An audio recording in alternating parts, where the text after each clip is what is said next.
At 10 days. Dili ko gusto customer balikan ako tong nagka-trouble.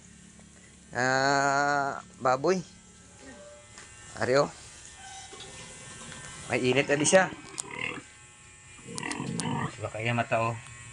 Natingal na mo sa pagkaon niya pero kusog sa mag-inom sa dingking herbal. Ang inalaga namon. Dili sa sila nga tubig ang napainom namon sini. Kaya baboy. Iguon ko sa ka-ice. O gainom siya oh. Kita niya. Dingking herbal na siya. Kaya inom niya. 10 days karon. Tapos injikan ko sa karon og bacterid og tong power ko nga kuan nga oil.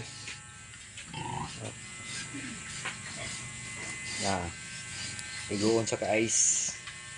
Ara so mga kababoy to.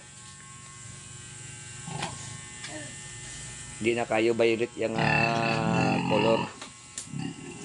Katong 4 to 7 days grabe ka violet ni. Nag-bleeding na ning dugo sa agi sa injection. Oh. Amo to brother.